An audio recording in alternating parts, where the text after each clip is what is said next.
15h34, a partir de hoje estamos começando um novo quadro no programa Nossa Tarde é Show. Resenha com Promotor é um quadro voltado a discutir assuntos relacionados à atuação do Ministério Público e que impactam a vida de todos. Realizado em parceria com a Rádio Monte Roraima.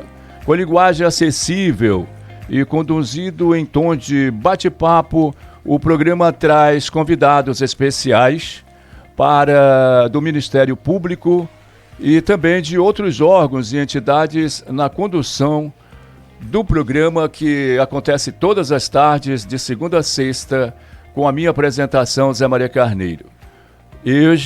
Hoje é o primeiro episódio, teremos as participações do Procurador de Justiça já presente aqui, Carlos Paixão de Oliveira, do Promotor de Justiça, Antônio Carlos Schever, titular da Promotoria de Justiça de Execução Penal, de Controle Externo, de Atividade Policial e Crimes Militares. E o tema principal será a chacina do Caomé, crime ocorrido em 5 de novembro de 2000. 7 jovens entre 13 e 21 anos foram brutalmente assassinados e 2 gravemente feridos enquanto acampavam às margens do rio Caomé, em Boa Vista. O advogado Silvino Lopes, o seu cunhado Mocélio Pereira Linhares e o ex-policial civil Wellington Gentil foram acusados pelos crimes. O crime gerou repercussão nacional pela crueldade. A Resenha com o Promotor é um projeto desenvolvido para informar, prevenir e conscientizar o público sobre o papel importante do Ministério Público e fortalecer a confiança no sistema judicial. Esse programa será de 15 em 15 dias, todas as terças-feiras, tá certo? E que você é meu convidado especial. Dentre meus convidados especiais, eu quero começar exatamente com o Procurador de Justiça, Carlos Paixão. Inicialmente, boa tarde, doutor Carlos Paixão de Oliveira. Boa tarde, Zé Maria. É uma satisfação muito grande estar contigo aqui de novo. Muito obrigado. Eu vou também cumprimentar o Promotor de Justiça, Antônio Carlos Schever. Seja bem-vindo, doutor. Muito boa tarde. Eu que agradeço. Muito obrigado. Prazer estar aqui. Muito bem. E eu vou também cumprimentar o subtenente da Polícia Militar, Tenente PM Rony Cruz, que também, ao cumprimentar, seja bem-vindo. Boa tarde, Tenente Rony Cruz. Obrigado, é um prazer estar aqui com vocês. Bom, vou começar exatamente pelo Procurador Carlos Paixão, para a gente tentar colocar aqui para o nosso ouvinte o que aconteceu exatamente em 5 de novembro do ano 2000, lá no Balneário Caomé. Zé Maria, naquele fatídico dia aconteceu um massacre, esse é o termo correto. Massacre, chamado de chacina do Caomé. 9 jovens estavam acampados naquele local, jovens de 13 a 20 anos estavam acampados ali. 2 moças, entre essas pessoas eram 2 moças. O que aconteceu de verdade foi o seguinte: uma vítima, ela tinha um relacionamento com uma outra vítima. A moça tinha um relacionamento amoroso com uma outra vítima. Com outra vítima. Isso. Essa moça, por sua vez, teve um relacionamento com então agente de polícia, que era do território antigo lá. Certo. Que não era concursado. Teve um relacionamento com ele, foram para um motel e ela teria subtraído o revólver cautelado a ele e uma quantia de dinheiro. Isso que está nos autos. Está nos autos, né? Isso. A quantia de dinheiro, e ele dormiu, ele foi embora. E ficou para lá, para cá e sumiu até que a moça e o rapaz brigaram. Mas eles já estavam no Caomé quando brigaram? Não, brigaram antes. Ah, brigaram antes. Brigaram antes. Aí separaram ali. Certo. E aí eles estavam acampados no Caomé. A moça pegou e ligou para o Wellington, falando para ele, O Wellington policial. Certo, que a arma dele estava com aquela outra vítima, o voador, certo. do banho Cauamé. E naquele mesmo dia, eles foram lá no sábado, à tardinha. Sim, E lá tinha uma família, dentre elas estava o acusado, o Silvino. certo. Que é advogado. Naquela época ele era diretor do DESIP. Aí era diretor do DESIP, isso é um órgão da Polícia Civil, né? Isso. A quem estava subordinado o Wellington. O Wellington era subordinado do advogado. No caso era... Não é porque ele, era diretor. Né? Subordinado ao diretor. Ele não atuava ali como advogado, atuava como Sim, diretor. como diretor, exatamente. Isso, perfeito. Aí o voador e a moça foram para tomar um banho no Rio. Certo. Aí o voador, nisso, o Silvino escutou o voador.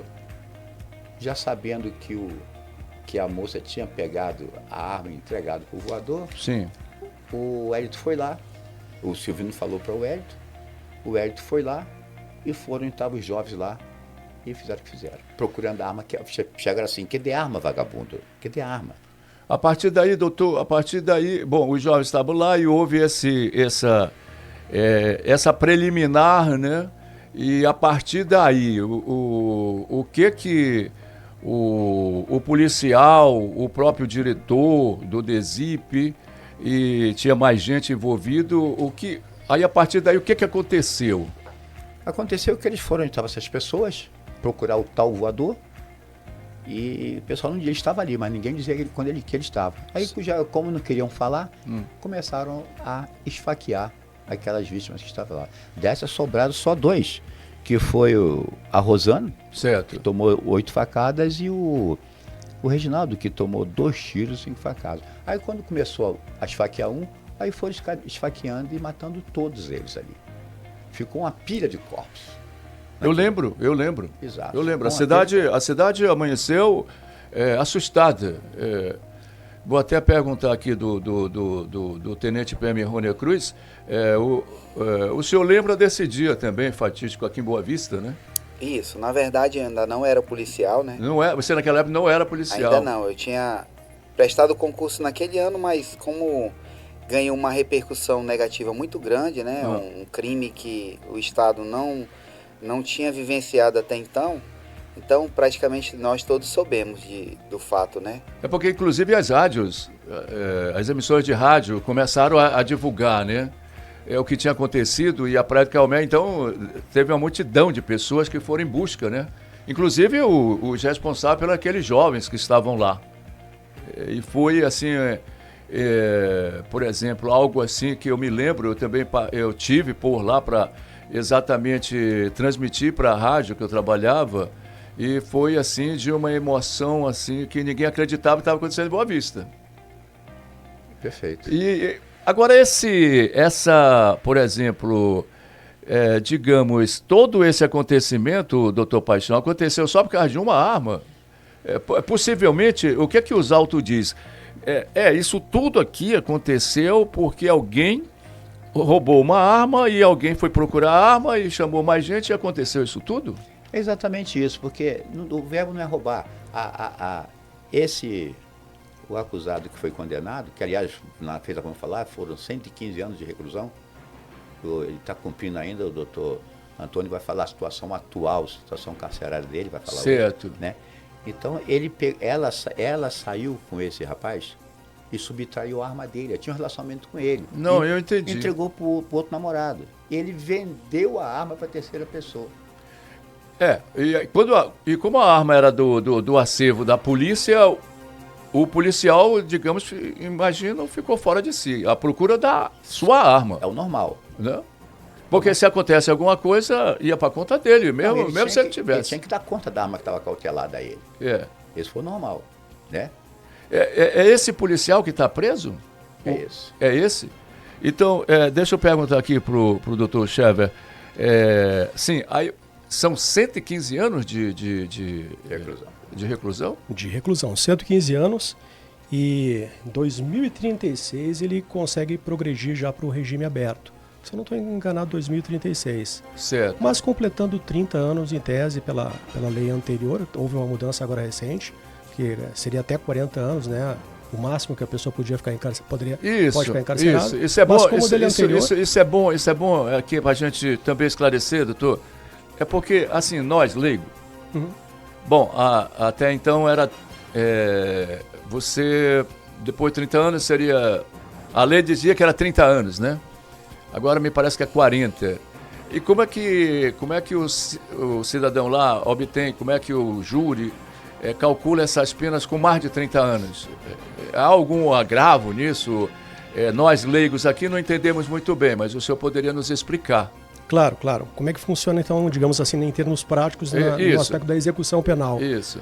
30 anos, a ideação, antes dessa alteração na legislativa que levou para 40 anos, é que não haveria prisão, não há, a nossa Constituição não prevê prisão perpétua e pena de morte. Então, o legislador constituinte e o ordinário, ao tempo do Código Penal, eles previram, olha, já que não há uma prisão perpétua, vamos estipular um prazo máximo. Que no caso antes era 30 anos, agora houve esse acréscimo para 40. Mas no caso do Wellington, como ele pegou 115 anos, isso aí reflete aonde? Nas progressões de regime. Como é anterior a 2007 e 2006, a condenação dele, ele progride com cada 1/6. Então o senhor vê que, em que pese ficar no máximo 30 anos, ele só vai progredir a cada 1/6 desses 115 anos. Então, no caso, hoje, atualmente, ele se encontra no regime aberto.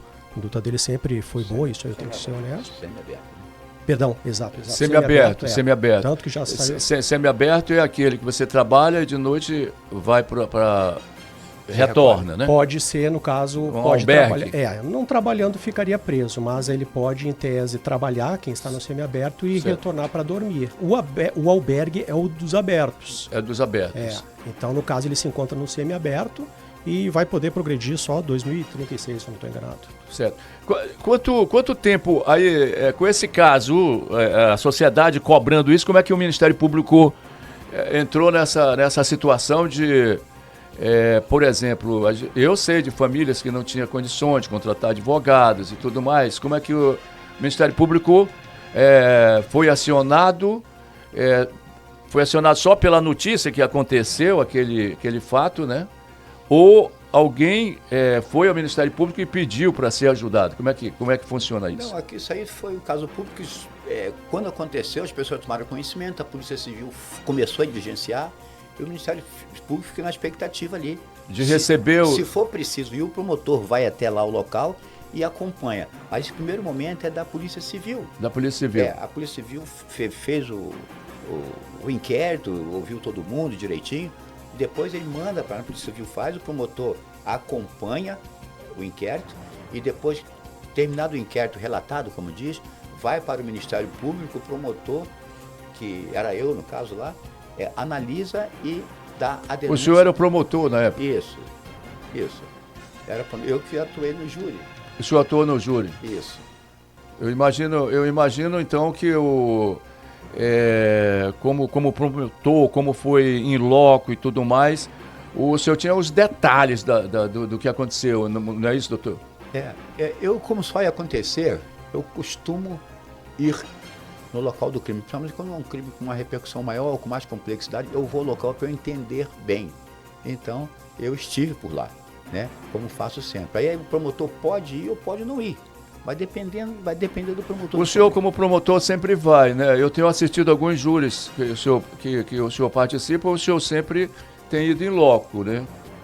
E tem sempre feito uma defesa, digamos, com muita competência perante os jurados da inocência ou da culpabilidade do... Perfeito, porque o promotor ele não está ali para condenar, ele está para provar, dizer que os fatos aconteceram desta ou daquela forma. E sendo assim, ele deve ser absolvido ou condenado. O promotor não importa para ele se ele vai condenar ou absolver. Certo. Ele tem que ver os fatos. Se os fatos forem assim, como nesse caso aqui. Certo. É caso de denúncia, é crime, deve ser punido? Está na lei, artigo 121 e por aí vai. Então o promotor faz a denúncia, é uma peça, dizendo que os fatos ocorreram assim, assim, assim, portanto os réus incorreram nas penas dos artigos X e Z. E o senhor prova que aconteceu dessa maneira. E eu sei um pouco mais que eu costumo ir em loco. Vejo coisas que não estão nos autos até do inquérito, Mas depois você cotejando com outras coisas, você consegue levar para o conhecimento dos jurados. Agora, aí vem, já avançando um pouquinho. Às vezes, por exemplo, esse moço foi absolvido 2 vezes por 4-3. É isso que eu ia perguntar. O que que houve? Ele estava lá, ou então ele não fez nada, mas fez. Ele disse que não, mas os autos demonstram que sim. Demonstra que estava lá. É porque demonstra que ele avisou, chamou o Wellington. O Wellington, o policial. Chamou o Wellington foi lá, o voador está por aqui. Então eles chegaram lá, que de arma, vagabundo. Tá? Então eles estavam. Os jurados, por não sei que motivo, resolveram absolver, porque na época, Zé Maria, tinha um problema de galera, aqui a galera era um problema sério. Verdade. Mas nem todos ali eram galerosos. Tinha gente que era de galera, mas aquele povo não estava ali como galera. Eles estavam lá aproveitando aquele... Aproveitando o final de semana. Isso. Eu conheço inclusive alguns que estavam lá. Nesse caso aí, tinha uma senhora, esqueci o nome dela, uma mãe perdeu 3 filhos nessa brincadeira. Foi. Né? Então eles estavam por ali, acharam que partiram para cima deles. Mentira, simplesmente mentira. Eles não partiram para cima de ninguém. Como escutaram a moça falar, voador, voador, quando ela foi para banhar, aí o Silvinho estava lá, ouviu. Aí ligou para o Wellington. O voador está aqui. Aí, cadê o voador? Onde está o voador? Aí quando acharam o voador, cadê a arma, vagabundo? Aí o cara não dizia onde estava, porque já tinha vendido essa arma para a terceira pessoa. Meu Deus. Rony, deixa eu aproveitar aqui. Pois não. E para adiantar já um pouquinho, a participação do Rony foi muito importante. Sim, é isso que... Foi muito importante. A gente tinha, porque o Silvino estava preso, o velho estava preso, cadê o Mocélio? Ele sumiu. Aí eu entrei em contato Quem com... foi que sumiu? O Mocélio. O Mocélio sumiu. Era isso que eu ia perguntar pro tenente agora. Que aí eu peguei, na época ele era Serra Delta, aí ele trabalhava na DICAP. Aí passei cópia do mandado para ele, correu atrás, aí ele vai dizer como foi. É isso. Exatamente. O Mocélio conseguiu fugir no primeiro momento, né? Isso. Na verdade, eu atuei na prisão dos dois. Tanto do Wellington em 2009, certo, quando da condenação dele, expedição do mandado. Né, eu lembro bem do dia, eu estava de folga. E aí, como foi um crime de repercussão, e aí rapidamente se espalha no meio policial, né? Saiu mandado de prisão pro Ciclano, Beltrano. E eu estava passando ali pelo bairro Buritis e o avistei. E acionei uma equipe da Polinter, na época a gente tinha bastante contato, trabalhava junto, e o Wellington foi preso em 2009. O do Mocélio já foi bem mais difícil, né? Eu recebi essa... Ele saiu da cidade? Ele foi embora, estava em São Paulo. Estava em São Paulo. Isso. Recebi essa missão aí do Dr. Carlos Paixão, né?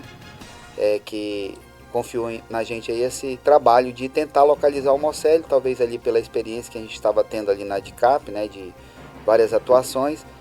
E realmente a gente começou um trabalho praticamente do zero, sem ter muitas informações do seu paradeiro. Certo. Ele deixou um rastro e a gente não fala para claro, não estimular outros. Isso. Mas ele deu um pequeno rastro e com apoio aí da equipe do BAEP lá de São Paulo, que a gente teve um contato, né, um amigo lá que... Durante essa nossa jornada de trabalho, a gente conhece profissionais, né? Vão fazendo elos, né? Isso, a gente fala rede, né? As redes, E aí eu lembrei desse profissional e a gente vai se assemelhando com profissionais dedicados também.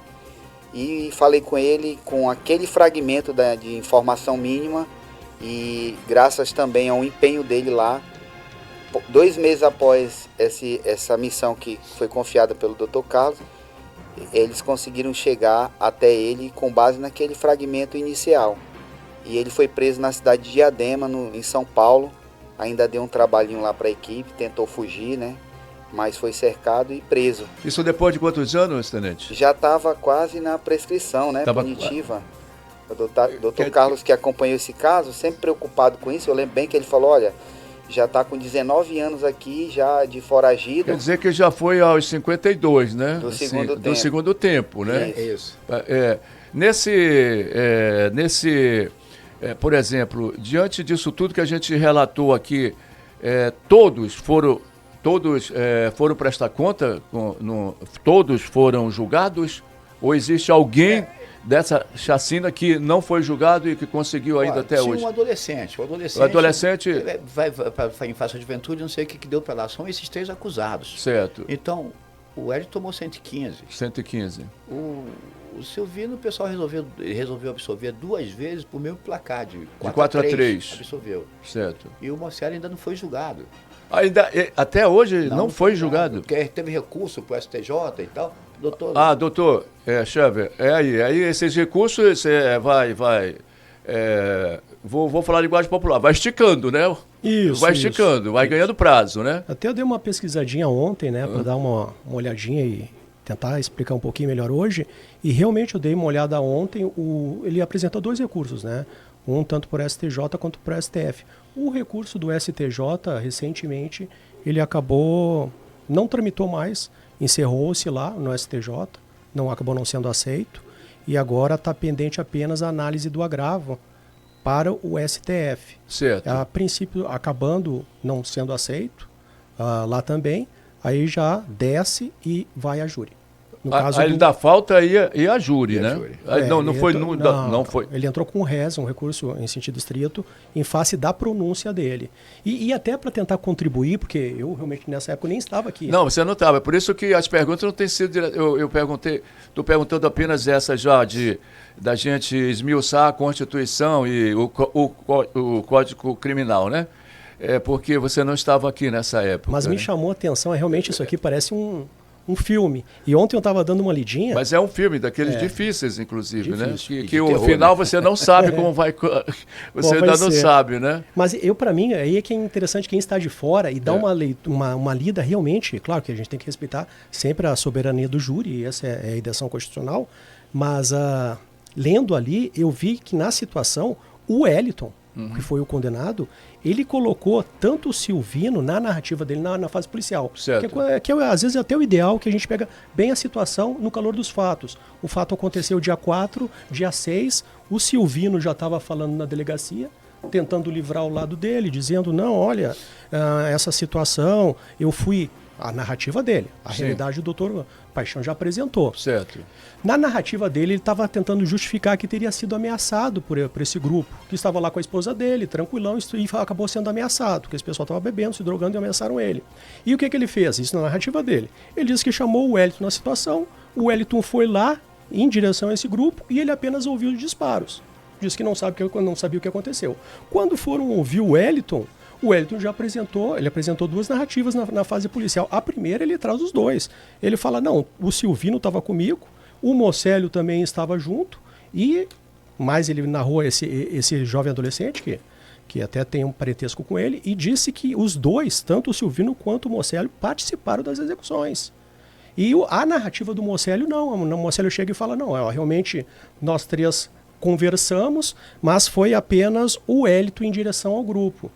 Só que as outras pessoas ouvidas, inclusive com parentesco, narram que em determinado ponto os 4, melhor dizendo, porque tinha esse adolescente, se deslocaram em direção a esse grupo de jovens. E eu vou além, porque eu gosto muito dessa parte da perícia, né?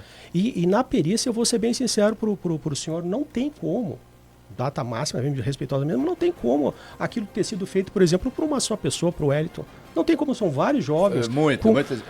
Não tem como uma pessoa assim, ser super-herói, né? Todos não deitados. Tem. E não teria como também, eu digo para o senhor o seguinte, se fosse só uma pessoa abordando aquele grupo de 9 pessoas, um deles estaria fugindo quando um começasse a matar. É verdade. Então tem tiro para tudo que é lado tem ali, tiro faca, tudo que é lado, né? Não tem como. Só uma observaçãozinha. Eu vou dar 1 minuto para o senhor, 1 minuto para o senhor, 1 minuto para o senhor e 1 minuto para o senhor. Então nós temos exatamente 3 minutos para a gente concluir esse primeiro programa que, dado a gente depois fazer um livro ou, quem sabe, fazer um filme. Não, verdade. Inclusive, o tenente me falou um negócio aqui que acontece muito em filmes, né? Que na busca de alguém que fugiu, ele deixa fragmentos, né? Ele deixa sempre um rastro, né? Digamos, o investigador, né, a autoridade tem que se debruçar ali, dor de cabeça, hein, doutor? Na sua fala eu digo, eu fui policial há algum tempo, de 15 anos. Então é por isso. Né, e Não tem crime perfeito. Não tem, né? Pode não ter bem investigado, mas perfeito não tem. Certo. Né? Aí o senhor tem 1 minuto, né? Então, como o doutor falou aqui, doutor Chefe, ele disse que não estava lá, mas as 2 vítimas sobreviventes disseram que sim, que estavam lá. Uhum. Tem até a situação, que eu não vou dizer onde, mas uma vítima sobrevivente chegou em juízo, até mudou o depoimento por quando teria sido levada para trabalhar num determinado escritório, né? Certo. Que não combina com o que aconteceu. Eu disse, não foi assim não, mas o fato é que as vítimas sobreviventes disseram que sim, que os 3 estavam lá, e mais um quarto que é o tal do adolescente. Doutor Paixão, muito obrigado. Eu quero agradecer aqui também o doutor Antônio Carlos Schever. Foi muito bom esse primeiro encontro aqui, né? Eu dizia no início do nosso programa que esse é o primeiro de muitos que nós vamos ter, relatando fatos e especialmente mostrando que o Ministério Público, as forças policiais estão integradas exatamente para, digamos, fazer justiça, né? Mostrar que tem um caminho onde o Ministério Público atua firmemente, as forças policiais atuam firmemente e que, por exemplo, não há crime perfeito. Doutor Scherer. Exatamente. Tem uma frase que a gente fala em medicina legal que o corpo fala. O corpo fala, E né? quando eu fui direto olhar o croquis, até se o senhor quiser eu até mostro para o senhor aqui, são tantas partes do corpo e eles tentaram sustentar, basicamente, ou não estariam, os 3, basicamente o que confessou foi o Hélito, e narrou que os outros 2 estavam juntos. Mas os outros 2 tentaram ou trazer a tese que não estavam juntos, ou inclusive indiretamente tentando sustentar uma legítima defesa, que esse grupo de pessoas teria ido em direção a eles. Mas na parte onde constam aqui as lesões nas vítimas, são tantas facadas, pescoço, são nas costas, peito, e cada uma, que nem o doutor Paixão falou, são inúmeras facadas, que isso por si só não existe, não se sustenta. E quase tudo em parte do corpo onde tem órgãos vitais. Exatamente, carótida. Então, realmente, por si só, dá para ver que realmente, infelizmente, foi uma chacina que ocorreu ali. Obrigado, doutor. Tenente. Para mim foi uma satisfação receber essa missão, né? Foram 16 anos atuando só em busca de foragidos. É verdade. Então a gente acaba pegando um know-how, né? E cada um, como eu falei, ele sempre deixa um rastro. Cabe àquele profissional conseguir chegar nesse rastro. Eu confesso que era uma missão que eu acreditava que de repente eu ia ficar devendo para o Dr. Carlos Paixão, mas nunca externei isso a ele, mas nunca deixei de dedicar para que ela tivesse o êxito que teve, né? E foram quase 20 anos foragido, quase que o Marcelo consegue aí a extinção de punibilidade, né? Mas a gente conseguiu auxiliar o Ministério Público nesse trabalho e ele vai receber com certeza o julgamento que deve em breve, após esses recursos também, porque foram muitos anos, então por isso que se prolongou um pouco mais. Muito obrigado. Muito obrigado. Eu quero agradecer aos meus convidados, agradecer toda a equipe do Ministério Público, muito obrigado. Na próxima terça, na quinzena da próxima terça, daqui a 15 dias, nós estaremos aqui reunidos e estaremos conversando exatamente a respeito da atuação do Ministério Público Estadual, juntamente com as Forças de Segurança do Estado. Muito obrigado a todos. Boa tarde, hein? Boa tarde. Nossa tarde é show com Zé Maria Carneiro. 107 FM. 107